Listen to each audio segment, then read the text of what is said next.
ভালোবাসায় নবীর উম্মত হওয়ার জন্য পাগল ছিলেন। মা মহিলারা গো, মহিলারা পর্যন্ত আপনারা আমার নবীর জন্য পাগল ছিলেন। আপনারা আমার নবীকে কষ্ট দিতে রাজি ছিলেন না, কিন্তু উম্মত হইয়া আমরা সেই নবীকে চিনতে পারি নাই। বলতেছিলাম মরিয়ম কেমন ভালোবাসা ছিল আমার নবীর প্রতি। খবর পাইছেন ইনজিল কিতাবে আপনার আমার নবী দুনিয়ার জামানায় আসবে। প্রতিদিন বাবা নফল পড়া ইনজিল কিতাব এই ঘটনা। এই নাম হবে আহমদ, বাবার নাম হবে আব্দুল্লাহ, মায়ের নাম হবে আমেনা। ওই দিন থেকে মরিয়ম কান্দে, কবে আসবে আখেরি নবী। ও মা বোনেরা, তোমরাই তো আমার নবীর ভালোবাসা আগে দিয়েছিলে, পুরুষ হয়ে দিতে পারে নাই, মহিলারা সর্বপ্রথম আমার নবীর ভালোবাসা দিয়েছে। একদিন হঠাৎ করে দেখে আব্দুল্লাহর মধ্যে চিঠি দেখা যায়, নূরে মোহাম্মদ যেন আসতেছে। দুনিয়ার মধ্যে কিতাবের মধ্যে দেখে হুবহু আব্দুল্লাহ। এই ঘটনা হঠাৎ করে সংক্ষেপে বলি, আব্দুল্লাহ একদিন হঠাৎ করে আসতেছে। আসা দেখে আব্দুল্লাহর এই কাহিনী দেখে ডাক বললেন, আব্দুল্লাহ তোমার মধ্যে নূরের জ্যোতি দেখা যায়, মনে হয় এই রাস্তার মধ্যে তুমি হবে শ্রেষ্ঠ নবীর বাবা। আব্দুল্লাহ রে বল রে, আমি মরিয়মকে বিবাহ করবানি, তোমার বাবাকে বলে দিও, তোমার মাকে বলে দিও আমাকে যেন বিবাহ করাইয়া তোমার ঘরের মধ্যে নে। রে আব্দুল্লাহ, আমার ঘরের মধ্যে সমস্ত সম্পদের অভাব নাই, বাবার টাকা পয়সার অভাব নাই, সব সম্পদ রে আমি তোমার। বলতে বলতে বিবাহের প্রস্তাব রেডি করে দিলেন, আব্দুল্লাহকে বিবাহ করায় দিলেন। আব্দুল্লাহ বিবাহ কইরা বাড়ির দিকে কয়েকদিন পর, প্রত্যাবর্তনের পর আব্দুল্লাহ বাড়ির দিকে প্রস্তুতি নিলেন, আসতেছেন। কয়েকটা দিন আব্দুল্লাহ হঠাৎ করে তাকায় থেকে আব্দুল্লাহ আসে, কিন্তু আব্দুল্লাহ আগের আব্দুল্লাহর মতো দেখা যায় না। মরিয়ম চোখের পানিগুলো ছেড়ে দিচ্ছেন আর কান্না করতেছে, বাবু বুঝে ফেলেছি গো, আর বুঝি আখেরি নবীর মা হতে পারবো না। চোখের পানিগুলো দিয়ে জামা ভিজে ভিজে ঘরের ভিতরে ঢুকতেছে। আব্দুল্লাহ অন্যদিক, মরিয়ম অন্যদিন আমাকে দেখলে ডাইকা ঘরের মধ্যে নিতা, আজ কেন বাড়ির ভিতরে চলে যাচ্ছ জানতে চাই। এবার মরিয়ম কান্দে, আব্দুল্লাহ রে, আজ তো আমি আখের আব্দুল্লাহ তাকাইয়া দেখি না, আমি যার দিকে তাকাইয়া পাগল ছিলাম রে তার তো দেখি না তোমার কপাল। রে আব্দুল্লাহ সত্য করে বল, তুমি কি বিবাহ করেছো? হ্যাঁ বিবাহ করেছি। তোমার বিবির নাম কি? আমেনা। একটা চিৎকার মারছে মা মরিয়ম, আমেনা গো তোমার জীবন বড় ধন্য হয়ে গেছে। রে আব্দুল্লাহ, আমি যে তোমাকে মনে প্রাণে এত ভালোবাসছিলাম, আমার বাবার সব সম্পদ তোমাকে দিতে চাইছিলাম। কেন দিতে চাইছিলাম জানো নি? আমি তো তোমাকে ভালোবাসি নাই। আমার বাবার ইনজিল কিতাবের মধ্যে শুনেছি শ্রেষ্ঠ নবী আসবে, ওই নূরের ঘোষণা তোমার কপালে দেখেছি। আব্দুল্লাহ রে, আমি তো তোমারে ভালোবাসি নাই, আখির নবীর ভালোবাসা আমি সব দিতে চাইছি রে আব্দুল্লাহ। রে আব্দুল্লাহ, আখির নবীর মা যখন হইতে পারি নাই, কথা দিলাম রে আর জীবনে কোনো দিন বিবাহ বসবো না। আমার আল্লাহ বলেন, মরিয়ম রে, চাইছিলি আমার বন্ধুর মা হইতে, চাইছিলি হইতে পারিস নাই, মনে বড় দুঃখ, মনে বড় কষ্ট, যা আমি আল্লাহ তোর মায়ের ওই আখির নবীর কবুল আমি আল্লাহ করে দিলাম। যদিও ইসলাম গ্রহণ করে নাই, যদিও ঈমান গ্রহণ করে নাই, তারপরও আমার আল্লাহ আমার রাসূলের ভালোবাসায় পুরস্কার দিবে।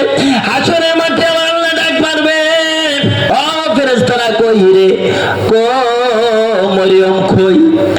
আনরে, আজকে আমার বন্ধুর প্রেমের ভালোবাসার পুরস্কার দেওয়া হবে।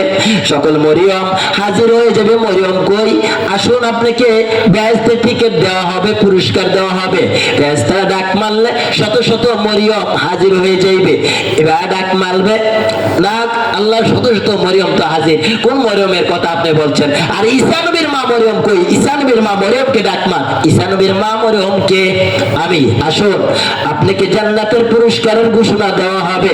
এবার অন্যান্য নামের মরিয়ম মহিলারা চোখের পানিগুলো ছেড়ে দিবে, মনটা যেন ভেঙে যাবে, ঘাও দুটো যেন ভেঙে যাবে। আমার আল্লাহ ডাক দিয়া বলবে, ফেরেশতারা রে, অন্যান্য নামের মরিয়ম মহিলাদের মনটা বুঝি খারাপ হয়ে গেছে, গাল বুঝি ভেঙে গেছে। এরে ফেরেশতারা, আজকে ঈসা নবীর মা মরিয়ম কই রে? ঈসা নবীর মা মরিয়মের সাথে অন্য অন্য নামের মরিয়ম শত শত মহিলাদেরকে কাতার ধরাইয়া দে। অন্যান্য নামের মহিলাদের সাথে আমি আল্লাহ মরিয়মকে সকলকে আমি গুনাহ বুঝি না, সকলকে মাফ করিয়া দিলাম। আরে জিন্দাবাদ জিন্দাবাদ নবীর সেনা জিন্দাবাদ, বলুন জিন্দাবাদ জিন্দাবাদ নবীর সেনা জিন্দাবাদ। আমল করো নামাজ রোজা কায়েম করো সুন্নিয়াত, আমল করো নামাজ রোজা কায়েম করো সুন্নিয়াত। জিন্দাবাদ জিন্দাবাদ নবীর সেনা জিন্দাবাদ, জিন্দাবাদ জিন্দাবাদ নবীর সেনা জিন্দাবাদ। নবীজির আশিক যিনি মরে ও মরে না তিনি, নবীজির আশিক যিনি মরে ও মরে না তিনি। কাফন পরে ঘুমিয়ে আছে গাউসুল আজম বুগদার, কাফন পরে ঘুমিয়ে আছে গাউসুল আজম বুগদার। জিন্দাবাদ জিন্দাবাদ নবীর সেনা জিন্দাবাদ, জিন্দাবাদ জিন্দাবাদ নবীর সেনা জিন্দাবাদ। নবীর জন্য হরে পাগল ওহে নবীর আশিক সকল, নবীর জন্য হরে পাগল ওহে নবীর আশিক সকল। পার করিবে দয়াল নবী রোজা সরে পুলসিরাত, পার করিবে দয়াল নবী রোজা সরে পুলসিরাত। জিন্দাবাদ জিন্দাবাদ নবীর সেনা জিন্দাবাদ, জিন্দাবাদ জিন্দাবাদ নবীর সেনা জিন্দাবাদ। আমল করো নামাজ রোজা কায়েম করো সুন্নিয়াত, আমল করো নামাজ রোজা কায়েম করো সুন্নিয়াত। জিন্দাবাদ জিন্দাবাদ নবীর সেনা জিন্দাবাদ। আসুন ভাইয়েরা, নবীজির মহাব্বতে বসি। নবীজির মহাব্বত ভালোবাসা কতটুকু? নবীজির ভালোবাসা ব্যতীত কেউ জান্নাতে যাওয়া যাইবে না। আজকে আমরা মুখে মুখে পারলাম রাসূলকে ভালোবাসতে, আজকে রাসূলের ভালোবাসা অন্তরে পয়দা করতে পারলাম না। যদি আজকে রাসূলের ভালোবাসা অন্তরে পয়দা করতে পারতাম, তাহলে বিশ্ব বাজারে মুসলমান মার খাইতো না, মুসলমানদের এই অধপতন হইতো না। এর একটাই কারণ, আমরা রাসূলকে নিজের জীবনের চাইতে ভালো বাসতে পারি নাই, বাসতে পারি নাই, রাসূলের আদর্শ মানতে পারি নাই। শুধু মুখে মুখে বলতে পারছি, পারলাম না বাবার সাথে মহাব্বত করতে, পারলাম না মায়ের সাথে ভালোবাসা তৈরি করতে, পারলাম না ভাইয়ের সাথে মহাব্বত তৈরি করতে, পারলাম শুধু অন্যের চুগলখড়ি করতে। আল্লাহর রাসূল বলেছেন, লা ইয়াদখুলুল জান্নাতা কাত্তা, চুগলখোর কোনদিন জান্নাতে যাইবে না। ইন্নাল মুনাফিকিনা ফিদ দারকিল আসফালি মিনান নার, আর মুনাফিকের একদম নিম্ন স্তর জাহান্নামের মধ্যে তাদের দাখিল করা হবে। আজকের এই আলোচনা থেকে অনেক আলোচনা আসবে, তাদের কথা শুনবেন। সকলের আলোচনা মূল একটাই কারণ, যেন রাসূলের আদর্শ অনুযায়ী আমরা যেন চলতে পারি। কি বলেন, ঠিক কিনা? এই আদর্শ বাদে আর তো অন্য কোনো কারণ নাই। কি কন?